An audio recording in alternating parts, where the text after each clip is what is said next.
오늘 이 시간에는 콜린성 두드러기에 대해서 살펴보겠습니다.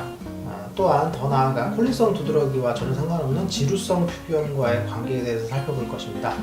이제 겨울이 지나고 봄이 오고 있는데요. 봄이 오면 찾아오는 피부 질환의 불청객이 있는데 그게 콜린성 두드러기입니다. 일반적으로 날이 따뜻해지는 4월에 증상이 심해지고 8월에 정점을 찍는 질환이 콜린성 두드러기입니다. 두드러기 종류를 발병 기전에 대해서 우선 살펴보겠습니다. 알레르기성 원인에 의한 것은 면역학적 원인에 의한 두드러기가 있고 비알레르기성, 비면역학적 원인에 의한 두드러기가 있습니다. 특발성 원인에 의해서 원인을 잘 모르는 것을 특발성이라고 하는데요. 만성 두드러기의 80에서 90% 정도는 특발성에 해당됩니다. 만성 두드러기를 형태와 조건에 따라서 살펴보면 다음과 같습니다. 만성 두드러기 종류는 피부 묘기증, 접촉성 두드러기, 운동 유발성 두드러기, 한냉 두드러기, 열 두드러기, 콜린성 두드러기 이런 것들이 있습니다.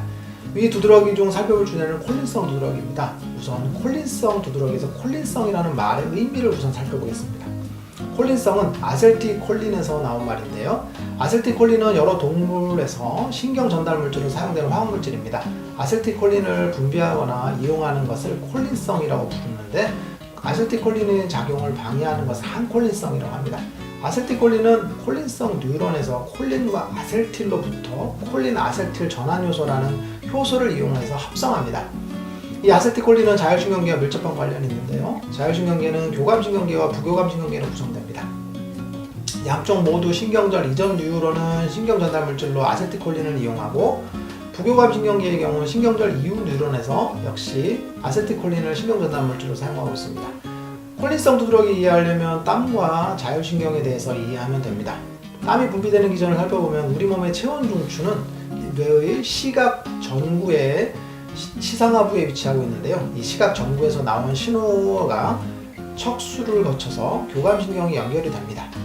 교감신경의 신경섬유는 말초신경과 결합하여 에크린 한선의 특정 부위에 도달하게 됩니다. 즉 교감신경이 에크린 한선과 연결된다는 것인데 콜린성 종말과 아데리나성 종말에 붙게 됩니다.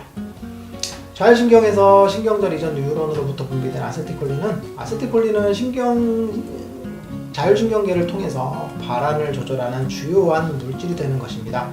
교감신경을 통해서 아세틸콜린이 분비되고 콜린성 종말의 무스칼린 수용체가 받아서 땀이 나는 것입니다.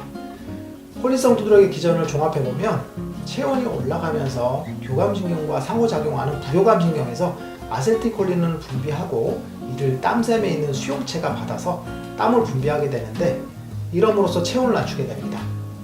하지만 아세틸콜린을 비만세포가 받으면서 두드러기 증상이 나타나게 되는데 이게 바로 콜린성 두드러기가 되는 것입니다.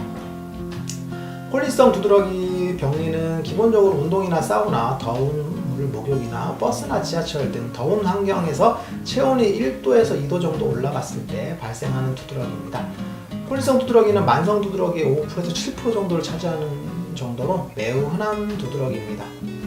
임상 양상은 경증의 경우에는 따끔거리는 증상만 있는데 이것이 심해질수록 피부에 1에서 3mm 정도의 구진상 팽진이 발생합니다. 통상적으로 체온을 낮추면 증상이 바로 소실이 되고 30분에서 60분 정도 경과 시에 대부분 사라지게 됩니다. 주로 발생하는 연령은 젊은 층이고 남성이 많습니다. 스트레스나 더운 환경에서 발생하고 혼자만의 고통으로 이어지는 경우가 많아서 대인기피증이나 우울증이 생긴 경우도 상당히 많습니다. 월별로 보면 4월에서 8월 사이에 가장 흔합니다. 임상 양상을 종합적으로 보면 가려움과 따끔거리는 증상이 바늘로 찌르는 듯한 감각이 나타나고 혹은 벌레가 물어뜯는 듯한 느낌이 나타나게 됩니다. 간혹 발안이나 보통 현기증이 동반되기도 하고 1에서 3cm의 작은 구진이 발생하기도 합니다.